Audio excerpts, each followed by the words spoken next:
আর বহরমপুর যাওয়ার একটা ডেট গত মাসেই জানতাম যে আজকের ডেটে যেতে হবে। যাই হোক, চলে এসেছি বাস স্ট্যান্ডে। বাস স্ট্যান্ড থেকে বাস পেয়ে গেছি, বাসে উঠেছি, বাসে যাব। তো মমিনপুর থেকে বহরমপুর যাওয়ার বাস আমার সাথে 50 টাকা ভাড়া নেয়, কিন্তু এই বাস আমার কাছে 70 টাকা নিয়েছে, 30 টাকা ডিউ লিখেছে। অবশ্য আমি কিছু বলিনি, জিজ্ঞেস করিনি, কারণ এই বেদবিটা আমি করতে পারি না বাসে উঠে ঝামেলা করতে। যাই হোক, বাস থেকে নামার সময় দেখালাম উনি 30 টাকা জায়গায় 40 টাকা ফেরত দিল, কেন জানি না। যাই হোক, ওনার ব্যাপার। বহরমপুর ঢুকে গেছি প্রায় আমি। এটা চোনাখালি আমাদের। যাই হোক, বহরমপুর কোর্টে যেতে হবে, কোর্টের উদ্দেশ্যে বেরিয়েছি আমরা। যাই হোক, এটা পাসপোর্ট অফিস পর্যন্ত এসেছি, কোর্টে চলে যাব এবার। কোর্টে কাজ আছে আমাদের, বহরমপুর জজ কোর্ট।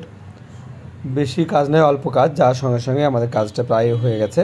কাজ শেষে আমি একটু দাদার সঙ্গে বসেছিলাম কথা বলবো বলে। যাই হোক, একটু কথা বলে নিলাম। নেওয়ার পরে চা বলেছে দাদা, চাটা খেয়ে বেরিয়ে যাব।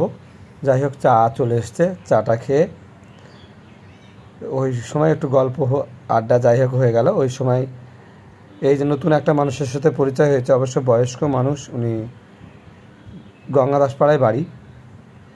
যাই হোক, ওনার সাথে আলাপ হয়ে ভালো লাগলো, উনি ভালো লোক, উনি ডক্টর। যাই হোক, দাদার সাথে গল্পটা হয়ে গেছে, চলে যাব। পুজোর সময় বাজার না গেলে কেমন দেখায়, তাই একটু বাজার গেলাম, কেননা বাজার যেতে আমার একটু বেশি ভালো লাগে। যাই হোক, কিছু কিনবা নিয়ে এখনই যাই, চলে গেলাম বাজারে।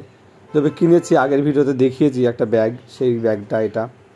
ব্যাগটা সবাই বলেছে ভালো লেগেছে, সব বন্ধুরা আপুরা বলেছে ভালো লেগেছে। যাই হোক, আরও একটা জিনিস কিনেছিলাম, সেটা দেখালাম।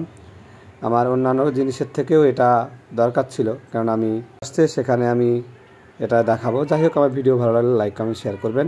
বাড়ি ফেরার রাস্তায়